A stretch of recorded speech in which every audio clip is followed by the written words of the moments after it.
राधे राधे दोस्तों। श्रीमद् भागवत कथा के अगले एपिसोड में आपका स्वागत है। सूत जी कहते हैं, शौनक जी, पिता के वन चले जाने पर एक दिन धुंधकारी ने अपनी माता को बहुत पीटा और कहा, बता धन कहाँ रखा है, नहीं तो अभी तेरी जलती लकड़ी से खबर लेता हूँ। उसकी इस धमकी से डरकर और पुत्र के उपद्रवों से दुखी होकर वो रात के समय कुएं में जा गिरी और इसी से उसकी मृत्यु हो गई। योगनिष्ठ गोकर्ण जी तीर्थ यात्रा के लिए निकल गए। उन्हें इन घटनाओं से कोई सुख या दुख नहीं होता था, क्योंकि उनका न कोई मित्र था और न कोई शत्रु। धुंधकारी 5 वेश्याओं के साथ घर में रहने लगा। उनके लिए भोग सामग्री जुटाने की चिंता ने उसकी बुद्धि नष्ट कर दी और वो अलग अलग प्रकार के अत्यंत क्रूर कर्म करने लगा। एक दिन उन कुलटाओं ने उससे बहुत से गहने मांगे। वो तो काम से अंधा हो रहा था। मौत की उसे कभी याद भी नहीं आती थी। बस उन्हें जुटाने के लिए वो घर से निकल पड़ा। वो जहाँ तहाँ से बहुत सा धन चुराकर घर लौट आया और उन वेश्याओं को कुछ सुंदर वस्त्र और आभूषण लाकर दिए। चोरी का बहुत माल देखकर रात के समय स्त्रियों ने विचार किया कि ये हर रोज ही चोरी करता है, इसीलिए इसे किसी दिन अवश्य राजा पकड़ लेगा। राजा ये सारा धन छीनकर इसे निश्चय ही प्राण दंड देगा। जब एक दिन इसे मरना ही है, तब हम ही धन की रक्षा के लिए गुप्त रूप से इसको क्यों न मार डाले। इसे मार कर हम इसका माल लेकर कहीं चली जाएंगी। ऐसा सोचकर उन्होंने सोए हुए धुंधकारी को रस्सियों से कस दिया और उसके गले में फांसी लगाकर उसे मारने का प्रयास किया। इससे जब वो जल्दी नहीं मरा तो उन्हें बड़ी चिंता हुई। तब उन्होंने उसके मुख पर बहुत से दहकते अंगारे डाले, जिसकी वजह से वो अग्नि की लपटों से बहुत छटपटाकर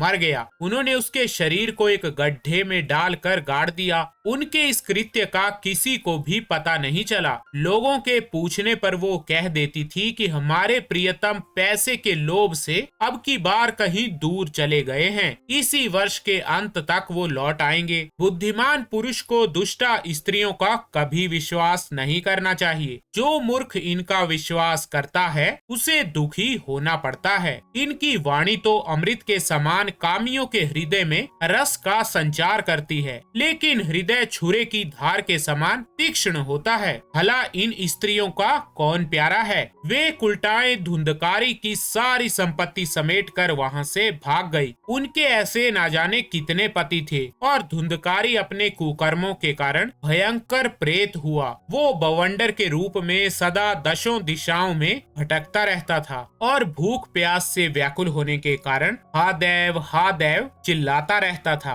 परंतु उसे कहीं भी कोई आश्रय नहीं मिला। कुछ काल बीतने पर गोकर्ण ने भी लोगों के मुख से धुंधकारी की मृत्यु का समाचार सुना। तब उसे अनाथ समझकर उन्होंने उसका गया जी में श्राद्ध किया और भी जहाँ जहाँ वो जाते थे उसका श्राद्ध अवश्य करते थे। इस प्रकार घूमते घूमते गोकर्ण जी अपने नगर में आए और रात के समय दूसरों की दृष्टि से बचकर सीधे अपने घर के आंगन में सोने के लिए पहुँचे। वहाँ अपने भाई को सोया देखकर आधी रात के समय धुंधकारी ने अपना बड़ा विकट रूप दिखाया। वो कभी भेड़ा, कभी हाथी, कभी भैंसा, कभी इंद्र और कभी अग्नि का रूप धारण करता। अंत में वो मनुष्य के आकार में प्रकट हो गया। ये विपरीत अवस्थाएं देखकर गोकर्ण ने निश्चय किया कि ये कोई दुर्गति को प्राप्त हुआ जीव है। तब उन्होंने उससे धैर्य पूर्वक पूछा। गोकर्ण जी ने कहा, तू कौन है और रात के समय ऐसे भयानक रूप क्यों दिखा रहा है? तेरी ऐसी दशा कैसे हुई? हमें बता तो सही।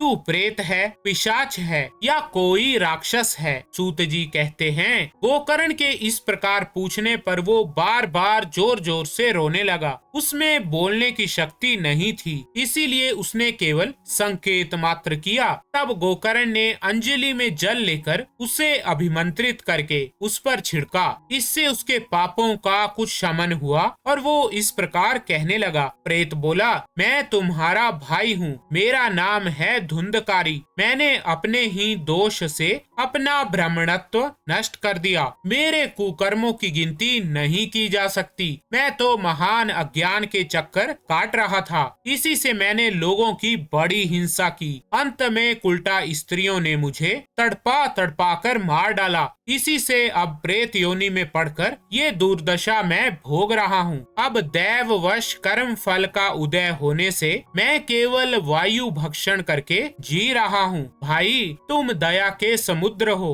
अब किसी प्रकार जल्दी ही मुझे इस योनि से छुड़ाओ। गोकर्ण ने धुंधकारी की सारी बातें सुनी और तब उससे बोले। गोकर्ण ने कहा, भाई मुझे इस बात का बड़ा आश्चर्य है। मैंने तुम्हारे लिए विधि पूर्वक गया जी में पिंडदान किया, फिर भी तुम प्रेत योनि से मुक्त कैसे नहीं हुए? यदि गया श्राद्ध से भी तुम्हारी मुक्ति नहीं हुई तब इसका और कोई उपाय नहीं है। अच्छा, तुम सब बात खोल कर कहो, मुझे अब क्या करना चाहिए? प्रेत ने कहा, मेरी मुक्ति सैकड़ों गया श्राद्ध करने से भी नहीं हो सकती। अब तो तुम इसका कोई और उपाय सोचो। प्रेत की ये बात सुनकर गोकर्ण को बड़ा आश्चर्य हुआ। वो कहने लगे, यदि सैकड़ों गया श्राद्धों से भी तुम्हारी मुक्ति नहीं हो सकती तब तो तुम्हारी मुक्ति ही असंभव है। अच्छा, अभी तो तुम निर्भय होकर अपने स्थान पर रहो, मैं विचार करके तुम्हारी मुक्ति के लिए कोई दूसरा उपाय करूंगा। गोकर्ण की आज्ञा पाकर धुंधकारी वहां से अपने स्थान पर चला गया। इधर गोकर्ण ने रात भर विचार किया, तब भी उन्हें कोई उपाय नहीं सूझा। सुबह उनको आया देख लोग प्रेम से उनसे मिलने आए।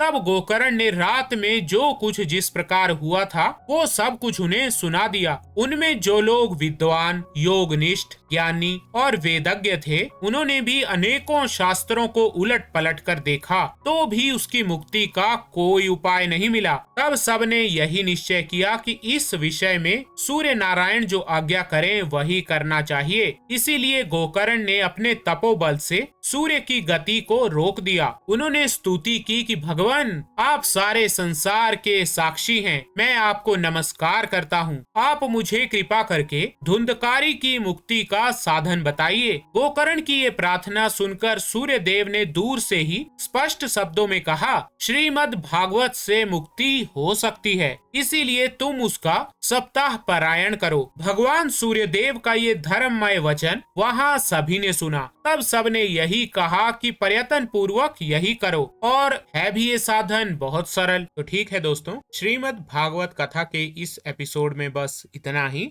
राधे राधे।